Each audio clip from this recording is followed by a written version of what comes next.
we have a detection about 5 hours, more or less, on a radar and a new equipment that we believe that that equipment was working in not a good way, because it's not human that you have detection by 5 hours of the same object and apparently without movement. Well, we concur with the technical persons of radar in our country that the radar system was working well, and was very exciting, and we surprised when at the next day we received information about a periodist named Jaime Maussan that is studied these cases in Mexico, about that a sighting from a lot of people in the Metepec city.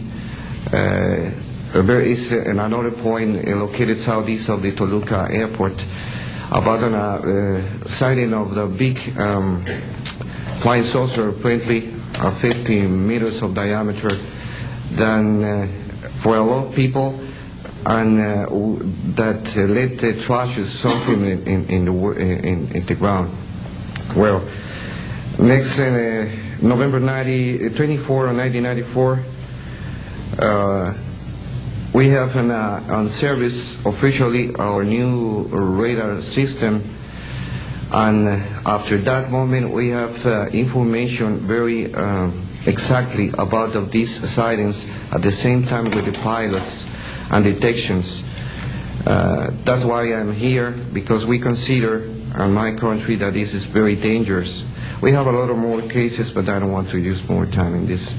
But it's very important that the people on the world knows these events and consider that could be very dangerous for aeronautical situation, especially in my country. I don't know why in my country that's occurs frequently, but the point is that happens, and we consider dangers, and we have only, unfortunately, one trash, but we don't want to have another more.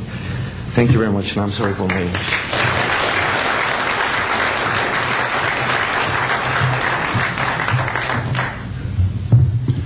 My name is Graham Bethune. I'm a retired Navy commander, pilot, had a top secret clearance. 50 years ago, February the 10th, 1951, I was flying from Keflavik, Iceland to Argentia, Newfoundland. It was at night, it was dark. About 300 miles outside of Argentia, I saw a glow on the water, like approaching the city at night. As we approached this glow, it turned to a monstrous circle of white lights on the water. We watched this for a while. The lights went out. There was nothing on the water. Next thing we saw was a yellow halo, small, much smaller than whatever it was launched from, and that was 15 miles away, up to our altitude. Because of the trajectory, I disengaged the autopilot, shoved the nose over to try to go under this thing. At that time, I heard a noise underneath. I thought maybe it hit us.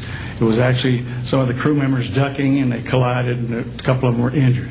Then it appeared over to the right and moved out slowly and flew with us. It was still not at our altitude, but we could see the shape of it. It had a dome. We could see the coronal discharge. I went back aft to let the other pilot, Al Jones, take my seat to see what the passenger's reaction was. Came back to the cockpit, told him not to report anything, simply because what the psychiatrist had said to me, maybe they would lock us up. So basically, the instruments in the cockpit, we had 4 or 5 failures. In the area of magnetic compass, the electromagnetic effect, in area of directional finders, and this type of thing. The craft was tracked by radar in excess of 1,800 miles an hour. It never did get to our altitude. We had 31 passengers, plus the psychiatrist and the crew members, that all cited this at different areas. When we landed at Argentia, Newfoundland, we were interrogated by the Air Force, an excellent interrogation, Captain Paulson. When we landed at the Naval Air Test Center here at Patuxent River, we were required by Navy intelligence to make out individual reports. Out of the National Archives, I have the 18-page official Navy and Air Force report. I've made up a report to straighten out all the truth. There's a stack of books out there this high that have written all of this up. So the truth is here. I will testify under oath before Congress that everything that I have said is true.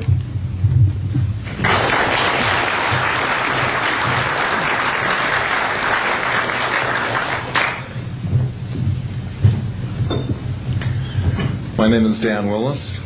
I was in the United States Navy. I held a top secret crypto level 14 extra sensitive material handling security clearance. I worked in the code room at the Naval Communications Station in San Francisco. In 1969, I received a priority message from a ship near Alaska that was classified as secret.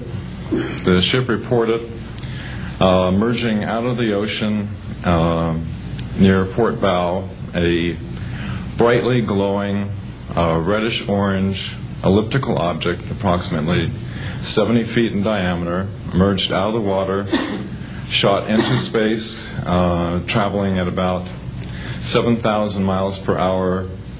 This was tracked on ship's radar and substantiated. Years later, I worked at the Naval Electronic Engineering Center in San Diego for 13 years. The co-worker who I worked with worked at the NORAD facility. When he first started working at the facility, he noticed objects going on the screens that track everything out in space and in the air, objects going off the scale, doing right-angle turns. When he inquired, his older supervisor advised him that, quote, it was just a visit from one of our little friends. He thought this was a little unusual. These statements are true. I'm willing to testify under oath before Congress. Thank you.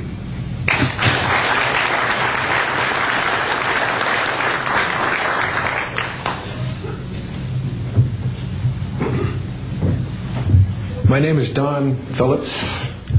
I was in the United States Air Force and had worked with certain intelligence agencies of the United States government. Prior to my Air Force, prior to joining the Air Force, I worked for the famous Lockheed Skunk Works.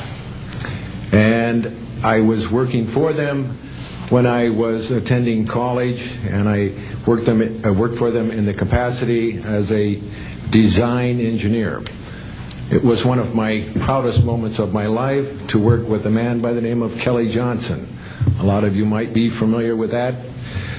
It turns out that the models of aircraft that we were building, as you know, were all classified, were in the deep black, and that I came in on the end of the U-2 project. My main project was known later as the SR-71.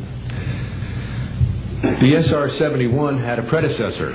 It had a special model built for the CIA, and that those models were one passenger, one pilot special aircraft in order to get from one place to another very, very quickly.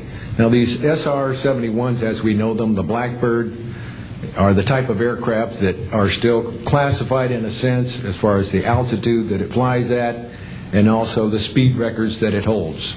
I'm very proud to say that this aircraft played a big part in helping to end the Cold War.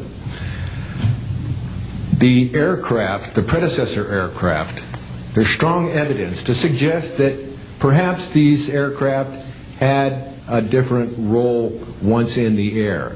Each pilot, and I know a few of them, each pilot had an assignment before they took off.